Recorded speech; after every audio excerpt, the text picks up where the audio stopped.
सच बोलना बहुत बड़ा गुनाह हो गया है। अब सरकार को आईना दिखाना बहुत बड़ा गुनाह हो गया है। अब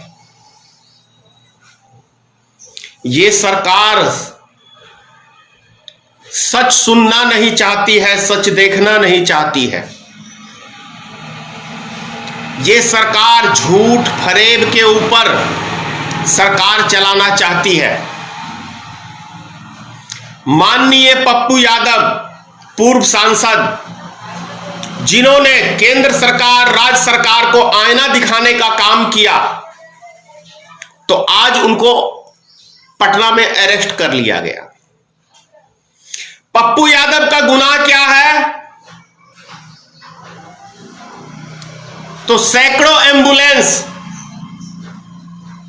जो सरकारी अस्पताल में होने चाहिए थे या किसी ब्लॉक के अस्पताल में होना चाहिए था, वो सैकड़ों एम्बुलेंस राजीव प्रताप रूडी के ठिकाने पे था, जो कहीं से भी कोई सिस्टम नहीं बताता है कि कोई सरकारी चीज जो अस्पताल में होनी चाहिए किसी व्यक्ति के पर्सनल घर पे होना चाहिए। उसकी आवाज उन्होंने बुलंद की। तो कहावत सुनिए ना आपने, उल्टा चोर कोतवाल को डांटे। ये बहुत पुरानी कहावत है और सत्य भी है। अभी के टाइम के अंदर देखने को भी मिल गया है कि उल्टा चोर कोतवाल को डांटे। तो चोर ने एफआरआई दर्ज करा दिया माननीय पप्पू यादव जी के खिलाफ, राजीव प्रताप रूडी ने, जो भाजपा के राष्ट्रीय प्रवक्ता हैं, बहुत बड़े नेता हैं। समझने की जरूरत है। ये तो आप स्वयं कह सकते हैं कि क्या सही किया पप्पू यादव ने, क्या गलत किया। आम जनता के आगे ये बात है, सारी दुनिया जान रही है। दरभंगा में 40 एम्बुलेंस वो कबाड़ खाने में सड़ रहे हैं, लेकिन नहीं, भारतीय जनता पार्टी को सच सुनना कतई पसंद नहीं है। इनके खिलाफ कोई बोले ये पसंद नहीं है। उनके पीए ने कितनी गाली दी, भद्दी भद्दी पप्पू यादव को, ये भी वीडियो वायरल है। आप खुद सोचिए, रामराज की स्थापना हो गई, रामराज की स्थापना हो गई। ये रामराज है कि रावण राज है कि कंस राज है, ये तो आम जनता आप स्वयं फैसला करेंगे इस बात का। हमारे देश में अस्पताल की जरूरत नहीं है भाजपा सरकार में। हमारे देश में अच्छे मेडिकल अस्पतालों की जरूरत नहीं है, शिक्षा की जरूरत नहीं है। अब जरूरत है तो नरेंद्र मोदी जी के लिए एक न्यू पार्लियामेंट की जरूरी है, जिसका काम करा रहे हैं नरेंद्र मोदी जी। आम जनता के लिए, ऑक्सीजन के लिए इनके पास कोई सुख सुविधा नहीं है, जो जनता को कैसे हम सुविधा पहुंचा सके, कैसे लोगों की जान बचा सके। लेकिन पर्सनल हवाई जहाज खरीदने के लिए नरेंद्र मोदी के पास पैसा है। पर्सनल हवाई जहाज खरीदने के लिए नरेंद्र मोदी के पास पैसा है।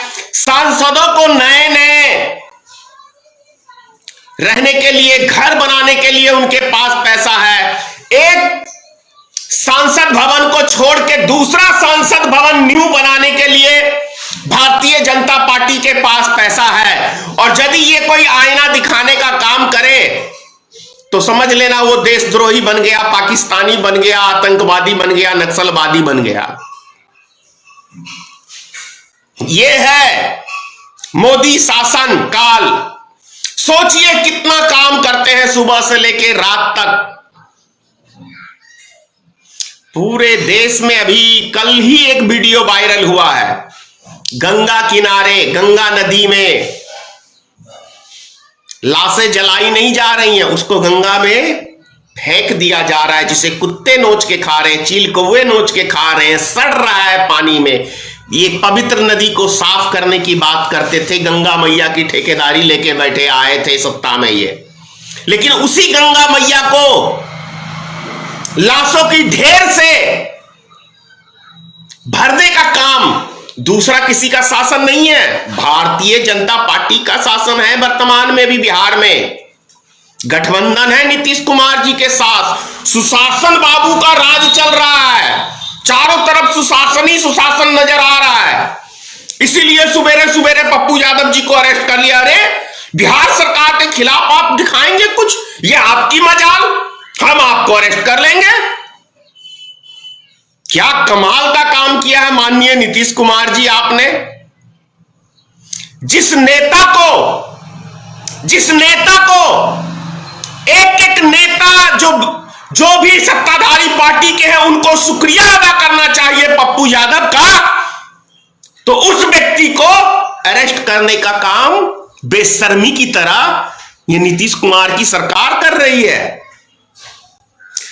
नरेंद्र मोदी जी को पप्पू यादव का धन्यवाद करना चाहिए कि आपने पर्दा हटाने का जो काम किया, जो हमारे नेता ने गलती किया तो उल्टे उसके ऊपर कार्रवाई हो रही है। अंधेर नगरी चौपट राजा, टके शेर भाजी टके शेर खाजा, ये कहावत थी, लेकिन इस सरकार में तो आप टका भी नहीं कमा सकते हो। इस सरकार में आप टका भी नहीं कमा सकते हो। यह सरकार आपको देने आई है मौत। भारतीय जनता पार्टी की सरकार आपको मौत बांट रही है, मौत, और हम सब ले रहे हैं मौत। कब किसकी बारी आ जाए भारतीय जनता पार्टी की सरकार में, इसकी कोई गारंटी नहीं है। किसके घर से अर्थी उठेगी, इसकी कोई गारंटी नहीं है। क्योंकि अस्पताल जाओगे आप तो वहां से जिंदा वापस नहीं आओगे, वहां से सीधा शमशान जाओगे। ये मैं नहीं कह रहा हूं, ये लोगों का अंदर जो भारतीय जनता पार्टी की शासन और जो सुविधाएं दे रही है ये सरकार, जिस तरीके से अस्पताल जाने के बाद सीधा उनको शमशान ले जाया जा रहा है, जिंदा लाशों को, पीएमसीएच की ही घटना है ना कि जिंदा आदमी को ही पैक करके भेज दिया, तो ये है सरकार, ये रामराज है की स्थापना है। चिता ही चिता, चिता ही चिता, चिता ही चिता, चिता ही चिता चारों तरफ नजर आ रही है। कोई नाले में फेंक रहा है, कोई गड्ढे में जेसीबी से गाड़ रहा है, कोई लट से खुचार के फेंक रहा है। शायद जानवर के भी सबको इतनी अपमान नहीं हो किया होगा किसी ने, जो भारतीय जनता पार्टी की सरकार में जो लोगों की लाश के साथ दुर्व्यवहार हो रहा है, वो भारत के इतिहास में आज तक कभी नहीं हुआ है। वो भारत के इतिहास में एक से क्रूर राजा बने देश में, लेकिन ऐसी क्रूरता से सत्ता किसी राजा ने आज तक नहीं चलाई होगी जो नरेंद्र मोदी बेशर्मी के साथ, क्रूरता के साथ चला रहा है सत्ता को। शायद इससे बुरा दिन भारत के इतिहास में कभी नहीं बना होगा। पिछले साल मोदी ने महाभारत का हवाला दिया था ना, तो उस महाभारत काल के अंदर भी जो सैनिक मरते थे उनको इज्जत के साथ अग्नि दिया जाता था। लेकिन आज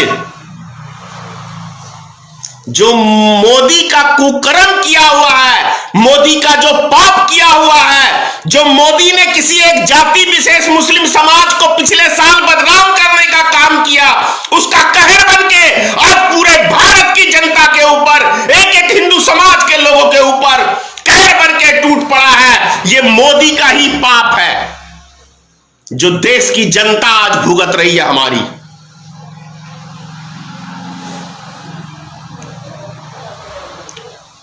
तीसरे लहर की डॉक्टर सब बात कर रहे हैं ना, तीसरे लहर की भी आने वाली है।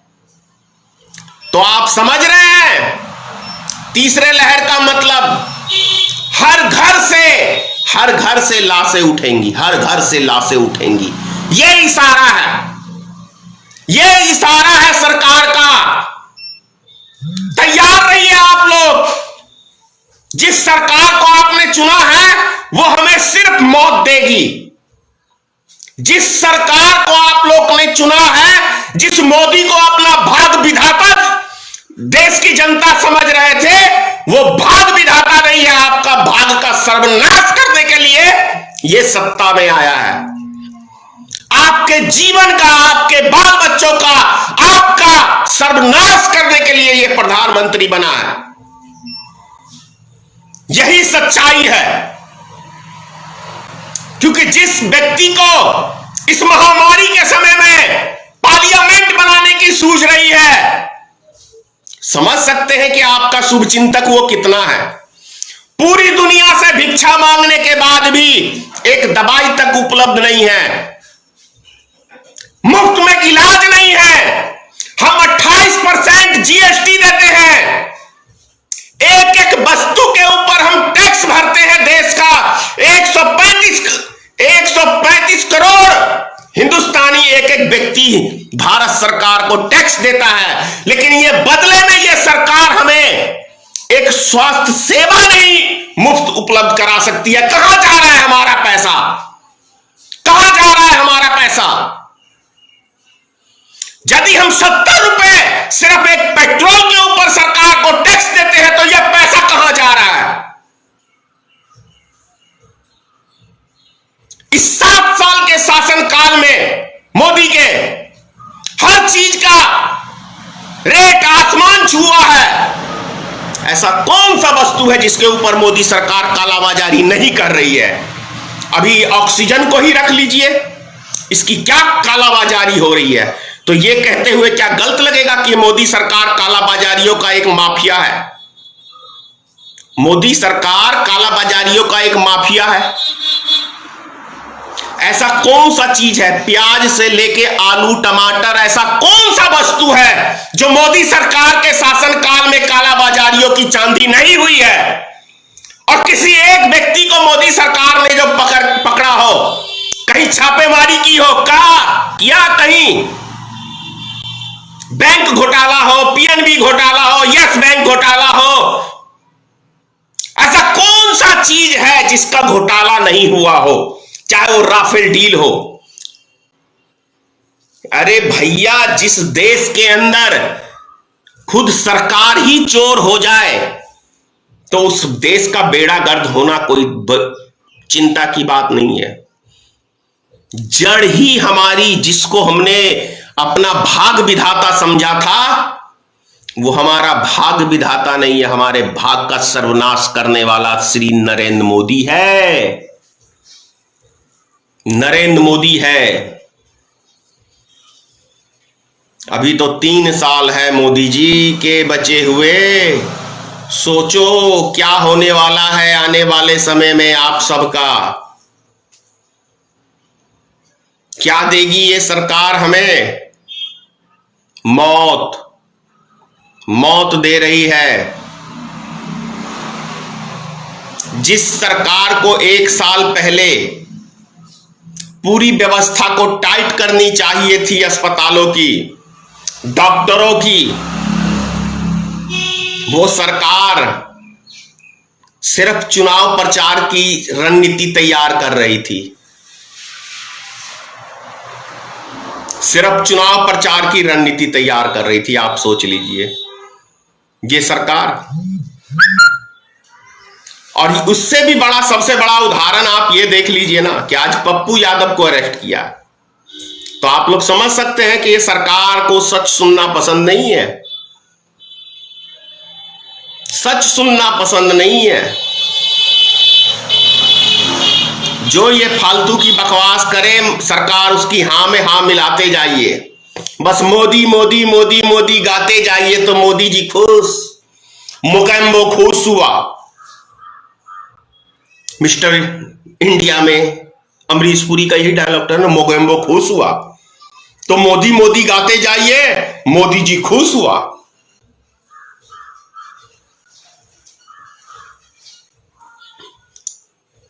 क्या मोगेम्बो है भारत का प्रधानमंत्री? शोम शोम शोम शोम। जय हिंद।